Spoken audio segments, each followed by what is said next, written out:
Allô, je suis John Allor. Pendant longtemps, on m'a demandé de faire mon podcast Who Killed Teresa en français. Et alors c'est difficile pour moi parce que mon français ce n'est pas très bon. Alors j'ai une idée. Je peux demander à une amie de le faire pour moi, peut-être. Alors, voici mon amie Tracy Wing. Elle va tout vous raconter. Bienvenue au Québec-Sico.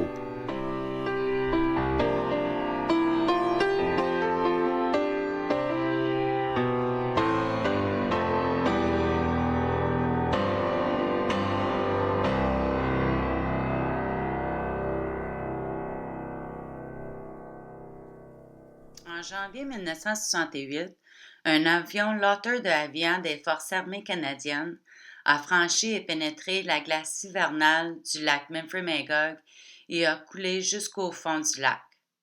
Pendant plusieurs semaines, voire années, plusieurs efforts de récupération de l'avion militaire ont été tentés. Il n'y en a pas une qui a réussi avant 1976. Une équipe de 5 hommes de Montréal a réussi à localiser l'épave qui avait coulé jusqu'au fond du lac et à le monter 280 pieds, 85 mètres, jusqu'à la surface.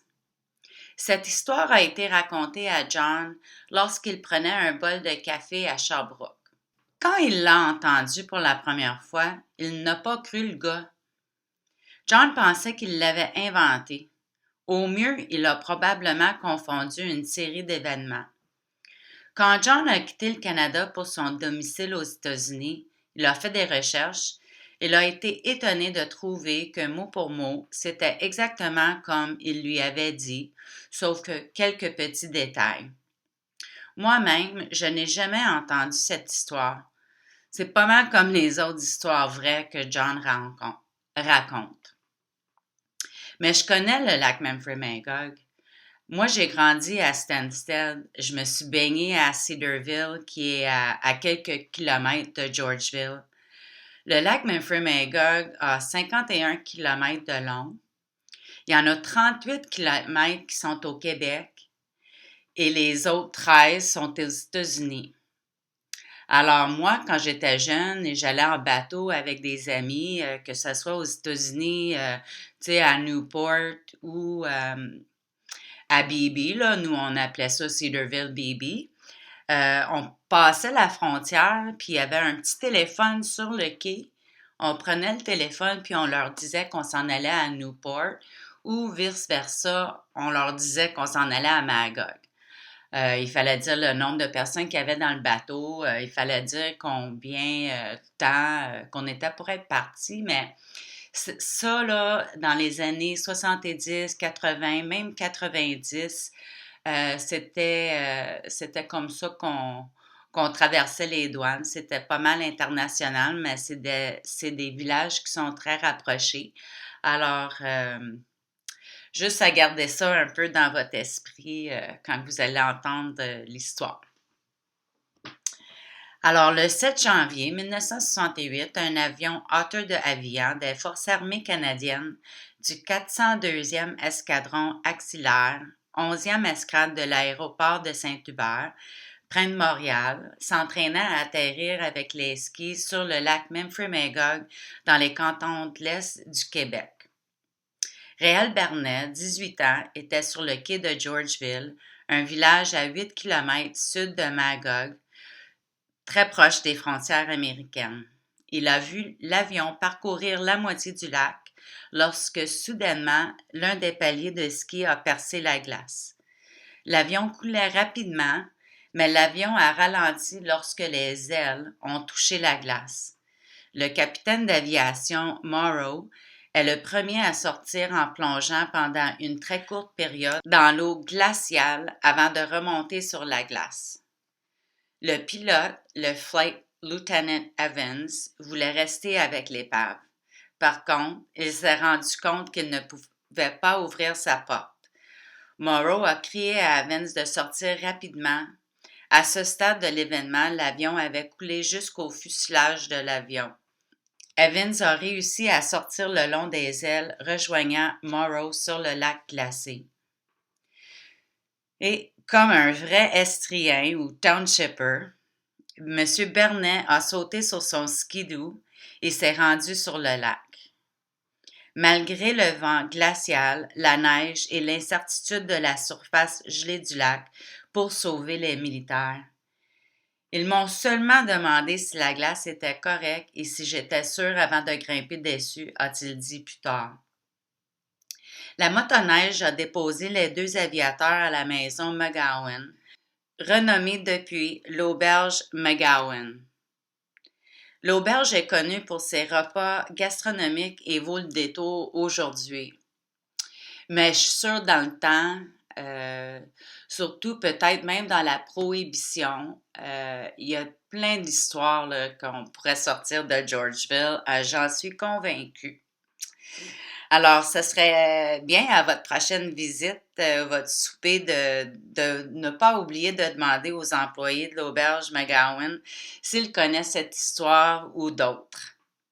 Alors, revenons en 1968. Le propriétaire de la maison de pension, M. Henry McGowan, leur a donné un café chaud et des vêtements pour qu'ils puissent se changer. M. McGowan discutait des moyens de sauver l'avion avec les deux pilotes lorsqu'ils ont entendu un énorme « Ouf! Ouf! » qui a fait secouer les fenêtres de la maison. Les hommes ont couru vers la fenêtre et ont vu la partie visible de l'avion au-dessus de la glace en flammes. Il y a eu un incendie incroyable pendant un petit temps, mais en 3 ou 4 minutes, l'avion avait disparu sous la glace, dit Henry McGowan. En été, Georgeville était, et même en hiver, était un endroit populaire pour des touristes. C'est encore un endroit populaire pour les touristes, pour les résidents de la grande ville. Il y a plusieurs chalets. Il y a aussi, si vous le savez ou comme vous le savez, le comédien Donald Sutherland a un domaine sur le lac Memphremagog. On a eu de la belle visite ici dans les années 80 de son fils Kiefer Sutherland, puis quand il sortait avec, était fiancé avec Julia Roberts, ils ont fait une visite. Monsieur Sutherland est souvent vu à Magog. Alors, en raison de la profondeur, ça c'est une petite anecdote au sujet du Memphrey et du village de Georgeville. En raison de la profondeur du lac, M. McGowan doutait que l'épave perturbe la navigation estivale. Les deux aviateurs retournèrent à Montréal le lendemain, laissant M. McGowan se demander s'il récupérerait un jour ses vêtements. Un travail de routine. Au fil des ans, l'avion est devenu l'objet de plusieurs opérations de sauvetage. Une pour Marine Industries de Montréal, qui aurait dépensé 30 000 $ pour localiser et monter l'avion. Avec ce genre d'argent, il me semble qu'il pourra s'acheter un nouvel avion. 30 000 en 1976, c'est à peu près 156 000 aujourd'hui. Puis en 1975, Lafitte Salvage, également de Montréal, a localisé l'avion et a acheté les droits de récupération pour 1 000 $. En juin 1976, Lafitte a envoyé une équipe de 5 hommes pour soulever l'épave et le transporter sur la terre ferme. Cette dernière équipe d'hommes dans le petit village de Georgeville était mystérieuse. Eux, par contre, ils semblaient mieux équipés pour le travail, en utilisant des caméras de télévision en circuit fermé sophistiqués pour la recherche en eau profonde. L'équipe de sauvetage a refusé de commenter les motifs de la tentative de récupération. Certains ont affirmé que les skis à eux seuls pouvaient coûter entre 6 et 17 000, une somme substantielle dans les années 1970, mais cela ne semblait guère en valoir la peine. Est-ce qu'il y avait d'autres choses dans cet avion. Après avoir hissé l'empennage et le fuselage de Avian sur la rive à Georgeville, l'épave a été remorquée jusqu'au stationnement d'un hôtel à Magog. Le récupérateur principal, Brian Power, s'est vanté. La meilleure entreprise de récupération au Canada a essayé et elle n'a pas pu le faire, mais nous l'avons fait. M. Power a déclaré que lui et son équipe, Robert Chou, Michael French, Michel Veillette et Jean-Paul Saint-Michel, avaient pris le travail de routine comme un défi, mais refusant de commenter les informations non confirmées selon lesquelles un coffre-fort serait toujours à bord dans le fuselage. Brian Power est, bien sûr, Brian Powers.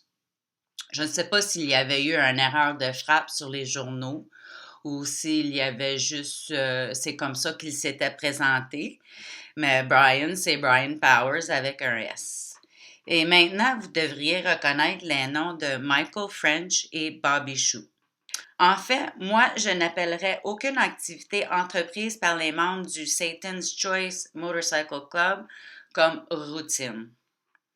Rappelons que ce n'est que 6 mois environ après l'opération de sauvetage que Powers, French, Chou et 2 autres, un équipage d'environ 5 personnes, ont été impliqués dans une bagarre dans un bar où Chou a poignardé 2 clients du Moustache Club près du Forum de Montréal. Il y avait aussi des spéculations selon lesquelles Michael French aurait pu être le sujet du mystérieux tatouage FV Frenchy I Love You, gravé sur le ventre de la jeune fille de 14 ans assassinée, Teresa Martin, en 1969. Tout cela est détaillé dans la série d'épisodes de l'année dernière sur l'affaire Teresa Martin.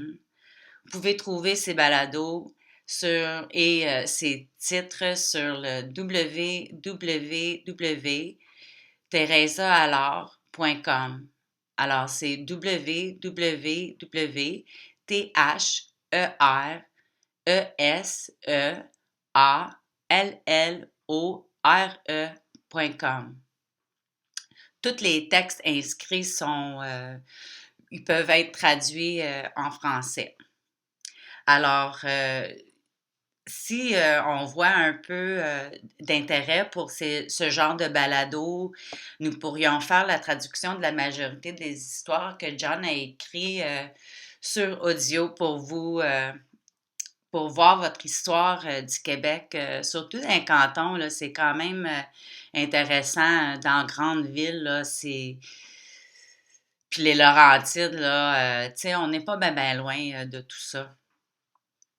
Alors, on va revenir à notre histoire. Alors, Brian Powers est mort 2 ans plus tard, abattu devant sa maison de Sainte-Geneviève à l'été 1979, victime d'une autre guerre de motards qui opposait Satan's Choice, Outlaws, à leurs rivaux de Popeyes Hells Angels. Chou est décédé en 2018 à l'âge de 68 ans d'une insuffisance hépatique chronique. Ce qui est arrivé à Michael French est l'affaire de la légende du motard. French a été vu pour la dernière fois au bar du Cavalier Motel à NDG en novembre 1982. Jackie McLaughlin, tueur à gages, hitman du West End Gang, vivait au Cavalier où sa copine était barmaid. La police de Montréal soupçonnait McLaughlin d'avoir assassiné French. Selon Eddie Collister de la Gazette de Montréal, French a été retrouvé mort avec une balle dans la tête près d'un cimetière de la rive sud de Kanawake. Le meurtre de French aurait été une sorte de service communautaire pour son meurtre présumé de Sharon Pryor, 16 ans, une autre histoire que vous pourriez trouver sur le site web www.theresaallard.com. Bon. D'autres versions disent que French a été tué pour avoir violé la fille d'un flic ou peut-être un chef de la mafia. En 1984, McLaughlin lui-même a été assassiné. Sa dépouille, à côté de celle de sa copine, la barmaid et de son chien, a été retrouvée dans une tombe peu profonde à l'extérieur de Saint John, au Nouveau-Brunswick. Au moment du sauvetage de l'avion en 1976, Satan's Choice, avec Powers, French et Chou comme membres, était allié au West End Gang, l'une des plus puissantes formations du crime organisé à Montréal. Leurs rivaux, le club de moteurs Popeyes, était soutenu par les frères Dubois. Les frères Dubois approvisionnaient la région de l'Estrie en drogue et contrôlaient le crime organisé dans la région. Lafitte Salvage semble être une façade. Il n'y a aucune trace d'une telle entreprise. Jean Lafitte était un pirate français qui, avec son frère Pierre, dirigeait une opération de contrebande en échangeant des pièces et des biens volés dans la Louisiane du 19e siècle. Alors, que faisaient ces rivaux des frères Popeyes et Dubois à Magog? Peut-être étaient-ils à la recherche de Memphrey, le monstre du lac ressemblant à un serpent dont on dit qu'il traque les eaux de Memphrey-Magog depuis des centaines d'années. Mieux encore, quel était le contenu du coffre-fort de l'avion que les équipements de récupération risqueraient de perdre du temps et de l'énergie et de dépenser 30 000 $ pour tenter de la récupérer? Puis moi, en cause que j'ai grandi à Stansted et je connais un peu l'environnement, moi, je me pose la question, pourquoi que les militaires étaient là à Montréal? Pourquoi pas le lac Champlain? Peut-être que le lac Champlain n'était pas gelé à ce moment. Mais c'est des petites douanes. Le lac Memphrey-Magog, comme je parlais avant, là, c'est très intéressant. Que ce soit par hiver, que ce soit par bateau l'été, que ce soit par la marche, les frontières américaines avec le Canada, avant les années 2000, avant le 2001. On sait tous ce qui s'est passé. Il y a eu des gros changements, mais avant cette époque, c'est très intéressant. Alors,